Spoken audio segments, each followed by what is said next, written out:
قرآن کے تاریخی مقامات۔ بسم اللہ الرحمن الرحیم۔ ہر زمانے میں انسان کو راہ حق پر لانے کے واسطے خدا تعالیٰ کی طرف سے اپنے پیغمبروں کے ذریعے الہامی کتابیں نازل کر دی گئیں۔ قرآن شریف وہ الہامی کتاب ہے جو 7ویں صدی میں نازل ہوئی اور دیگر تمام آسمانی کتابوں کی تکمیل ہے۔ یہ کتاب قیامت تک کے تمام انسانوں کے لیے چشمہ ہدایت بھی ہے۔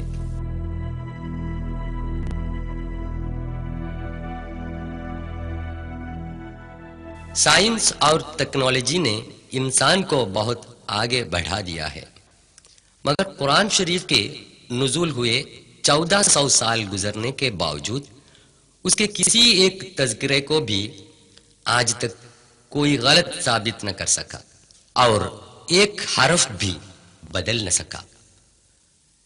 اسی طرح اگر ہم دنیا کی سیر کریں تو پتہ چلے گا کہ قرآن میں جو باتیں بتائی گئی ہیں وہ 100% سچ اور صحیح ہیں۔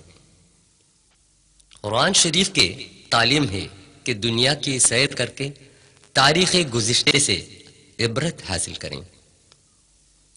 اللہ جل و شانہ فرماتا ہے، سورہ 27 نمل آیا 69، قل سیروا فی الارض فانظروا کیف کان عاقبت المجرمین۔ تو کہہ دے زمین میں جا کر سیر کرو، پھر دیکھو کہ گناہ گاروں کا انجام کیسے ہوا۔ قرآن کی اس تعلیم سے متاثر ہو کر ہم نے جو تحقیق تاریخ کا سفر کیا ہے اور جن طریقے حقائق کے مشاہدے کیے ہیں، ان باتوں کو آپ سے حضرات کے سامنے پیش کر رہے ہیں۔ حضرت آدم علیہ السلام سے لے کر حضرت محمد صلی اللہ علیہ وسلم تک تاریخی واقعات زمانے کے ترتیب سے آپ سے سامنے پیش کر رہے ہیں۔ اس اہم کارنامے کو انجام دینے کے لیے ہم نے سعودی عرب، مصر، جورڈان، عمان، UAE، ایران، ارمینیا، جارجیا، ترکی، لیبنان، کردستان، عراق، یمن وغیرہ ممالک کے سفر کیے ہیں۔ وہاں کے ریگستان، برفیلی پہاڑ، سمندر، شہروں اور بستیوں کو طے کر کے ہم نے جو تصویر اتاری ہے اس ویڈیو فلم میں دکھا رہے ہیں۔ آدم علیہ السلام۔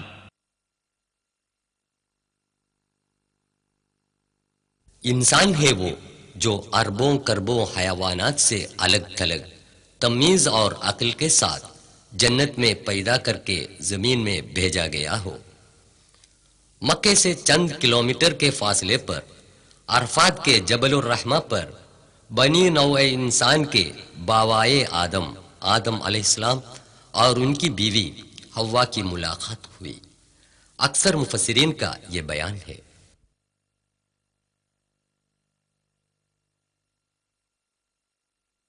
نوح علیہ السلام۔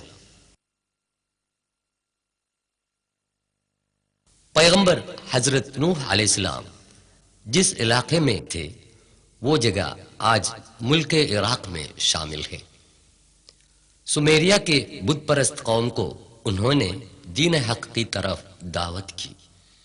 قرآن سے معلوم ہوتا ہے کہ 950 سال تک انہوں نے تبلیغ و اشاعت کا کام جاری کیا۔ عرصے دراز تک دعوت کرنے کے باوجود بہت کم لوگ ایمان لائے۔ خدا تعالی نے ان سرکشوں کی اکثریت کو تباہ کرنے کا فیصلہ کیا۔ خدا تعالی نے حضرت نوح علیہ السلام کو حکم دیا کہ لکڑی کے تختوں سے ایک جہاز تیار کیا جائے اور ہر جانداروں کے جوڑوں کو بھی اس جہاز میں جگہ دے تاکہ ان کی نسل دنیا میں قائم رہے۔ ایک مقبول رائے یہ ہے کہ اس جہاز کی تیاری عراق کے کوفے میں ہوئی۔ پس منظر میں کوفے کی تاریخی مسجد دکھائی دے رہی ہے۔ آسمان سے موسلا دار بارش شروع ہوئی، ہر کہیں سے چشمے نکلے،